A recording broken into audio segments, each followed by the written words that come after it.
I was going to my hometown after a long semester. I thought I could plan a trip with two of my lifelong friends, who I haven't seen in a while, Stacy and Donovan. We were planning to go camping together and enjoy a night out. The next day, I decided to go shopping with Stacy, and as we were finishing up, I ran into an old friend from the past. He was one of my childhood friends from a while back, and his name was Steve. We met when I was 8, and he was a year older than me. Until one day, when we were in our early teens, he had to move away. And he told me he had to move away because his dad had financial issues. I asked him if he was coming back, and he said he wasn't sure. Still kind of makes me sad thinking about it. Fast forward to now, and he looked a lot different. He was wearing a hoodie and had a bag under his eyes. It looked like he didn't sleep. But that didn't really bother me because I was happy to see him. We talked for a bit, and my friend Stacy texted me she was at the till. She wanted to get going, and I had to leave. So I gave Steve my number in case he wanted to hang out. The next day, I was at my friend Donovan's place. As I was putting food and other things inside the van, I turned my head and noticed something standing on the driveway.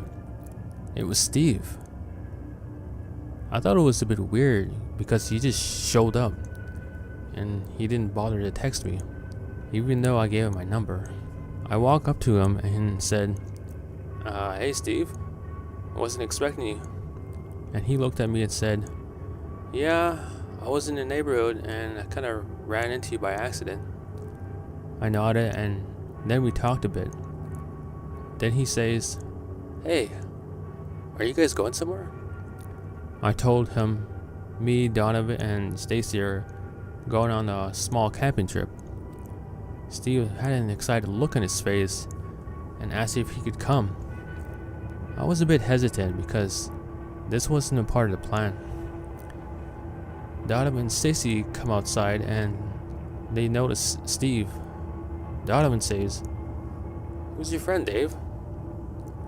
I told him it was Steve and he was a childhood friend from my back in the old days. Told him me and Steve got separated when I was 13 and we parted ways. Donovan says, "Oh, hey, well, do you want to come with us then? We got weed." Stacy hits Donovan in the arm and Donovan looks at her saying, "What? I'm just being nice. Besides, it's been a while since Dave's seen him, so why not, right?" And I agreed.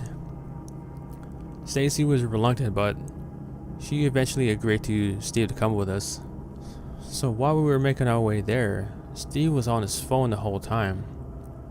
Us three were talking away, but Steve never really talked the whole trip. He was just on his phone the whole time. Now I know why the boomers can complain about us being on our phones all the time. It is kind of annoying.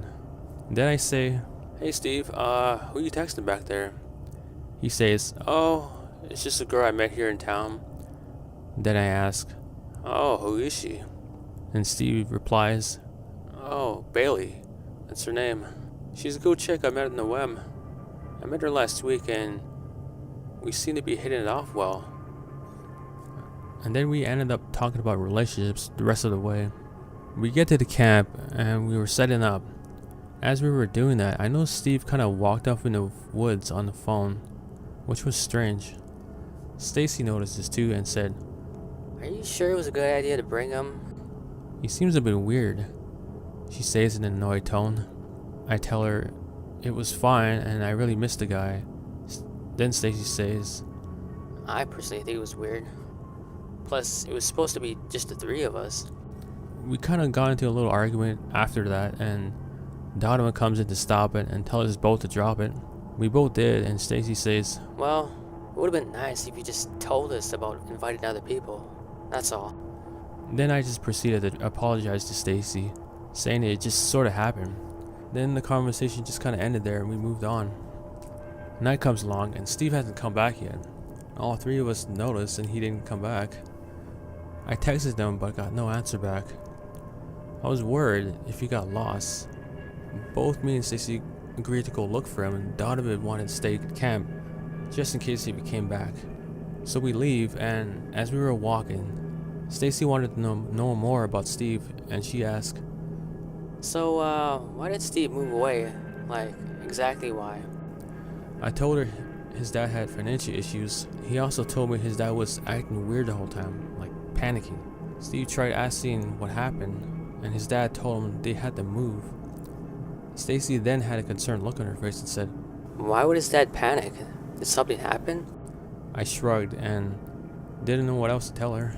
She says, I hope his dad didn't do anything bad. I told her not to worry so much about it, and Steve's dad probably had debt issues or something. Stacy still wasn't convinced. Then we decided to head back, since we were out there for like 20 minutes.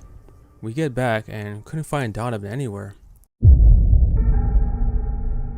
We both looked at each other in horror, not knowing what to do. We both called out for Donovan but got no answer. Then we hear a scream in the distance. It was Donovan. Stacy asked, That can't be Donovan. I don't believe it. Then I say, come on, we have to go help him. She nods and we both run towards the direction of the scream. The screaming continues and we both run.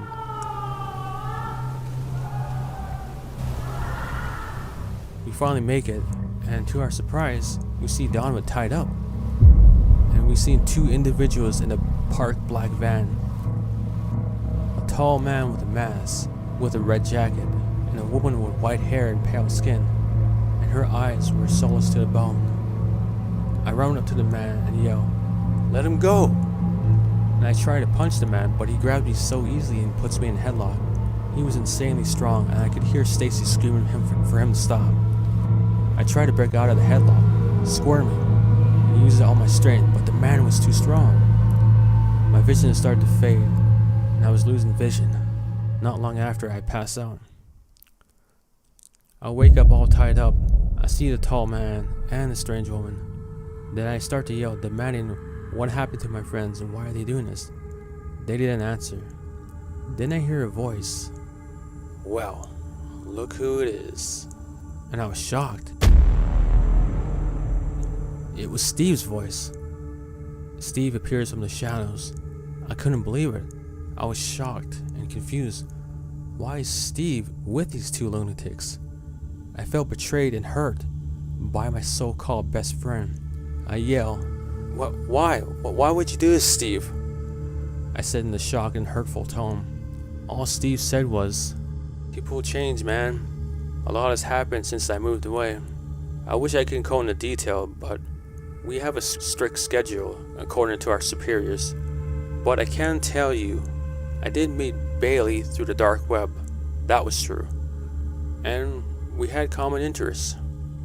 I start to yell and demand to know where my friends are and what they're planning to do. Steve says, "Oh, your friends are well taken care of. Don't worry about them. They're in good hands." I say in a confused tone, What do you mean, good hands?" And Steve says with a smile on his face, "Why, they're just over there, behind a large tree." I look over and I see that large tree. I couldn't see them because it was so dark. And then Steve says, "Well, I hate to cut this meeting short, but we got a jet. See you never, Dave. And if you ever do go to the police, we'll find you. Just like when I tracked you through your phone." I was stunned in fear when he said that. He knew where I was the whole time. They all leave, and I struggle to untie myself, but I eventually break out of the ropes. I run towards the huge tree, and once I get there, I couldn't believe my eyes. My friends were decapitated, and it looked like their organs were taken out, and I couldn't stop shaking. I ran away from the tree and ran back to camp. I couldn't believe what I saw. I was so emotional. I cried and cried. I probably cried for hours. I didn't know what to do at this point, since I couldn't go to the cops. Even if I did, Steve would know exactly where I am. And I was thinking, is this what he meant by in good hands? Did he steal my friend's organs and sell them in the dark web? He did say he met Bailey through the dark web, and they had people waiting for them. If that was true, then I had to get some sort of justice for my friends. Then I got up, determined. I was hurt, but I was so determined to get revenge on Steve. I don't know where you are, Steve, but I'll find you. And when I do, I'll kill you myself, along with your friends.